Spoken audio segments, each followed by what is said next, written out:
अस्सलाम वालेकुम व्यूअर्स, इस वीडियो में मैं आपके साथ शेयर करने लगा हूं कि किस तरह अदरक का 30 दिन का इस्तेमाल हमें सेहत के 5 मुख्तलिफ मसाइल से महफूज रखता है। दोस्तों, अदरक और लहसुन दो ऐसी चीज़ें हैं जिनमें कुदरत ने हमारे लिए बेइंतहा फ़वाइद रखे हैं। इन दोनों बड़ी अर्ज़ां सी चीज़ों में हल है हमारी सेहत के उन मसाइल का कि जिनको ठीक करने के लिए हमें कई कई माह साल अद्वियात भी खाना पड़ती हैं और लाखों रुपए भी खर्च करना पड़ते हैं।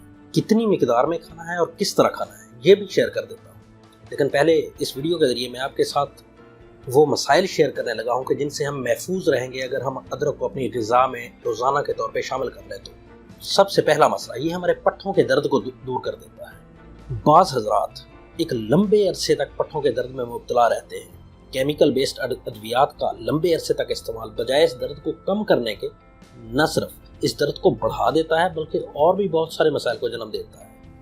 जबकि अगर आप अपनी खुराक में रोज़ाना अदरक का इस्तेमाल शुरू कर दें तो कुछ ही दिनों के बाद आपको अपने पट्ठों के दर्द में वाज़ी कमी नजर आती हुई महसूस होगी। दूसरा फ़ायदा जो हमें अदरक देता है वो है हमारी आंतों की खुश्की दूर करके हमें कब्ज़ से छुटकारा देता है। अगर आप कब्ज़ का शिकार हैं आंतों की खुश्की की वजह से तो अदरक न सिर्फ आपकी आंतों को तर रखता है बल्कि आंतों को नरम भी रखता है, जिसकी वजह से आपकी कब्ज़ दूर होती है और आंतों का इसके अलावा कोई और छोटा मोटा मसला अगर हो तो वो भी अदरक के खाने की वजह से दूर हो जाता है। तीसरा प्रॉब्लम उन ख़वातीन का प्रॉब्लम है कि जिनको अपने मेंस्ट्रुअल साइकिल मतलब माहाना पीरियड्स के दौरान शदीद दर्द का सामना करना पड़ता है। बहुत सारी ख़वातीन अपने माहाना मेंस्ट्रुअल साइकिल के दौरान शदीद तकलीफ में मुब्तला रहती हैं। इतनी शदीद दर्द होती है कि सही तरीके से खड़ी नहीं हो सकती, बैठना और लेटना भी मुहाल हो जाता है। उनको ज़रूर चाहिए कि जिस दिन उनके पीरियड्स ख़त्म हो उस दिन से वो अपनी खुराक में अदरक का इस्तेमाल शुरू कर दें और दोबारा पीरियड्स की डेट आने पर खुद ही इसका असर भी देख लेंगे। हमारा चौथा प्रॉब्लम कि जिससे हमें ये महफूज रखता है वो है हमारे कोलेस्ट्रॉल को नॉर्मल करना। हमारे जिस्म में दाखिल होकर अदरक न सिर्फ हमारे बैड कोलेस्ट्रॉल को कम करता है बल्कि गुड कोलेस्ट्रॉल को बढ़ाता है। कोलेस्ट्रॉल को नॉर्मल होने की वजह से वो हज़रात जो दिल की बीमारियों के मरीज़ हैं उनमें हार्ट अटैक का ख़तरा बिल्कुल मादूम हो जाता है। इसमें दिल के मरीजों को चाहिए कि वो अदरक को लाजमी तौर पर अपनी ग़िज़ा का हिस्सा बनाएं। और पांचवा जो हमें फ़ायदा देता है वो है हमारे क़ुव्वत मुदाफ़ियत को मजबूत कर देता है।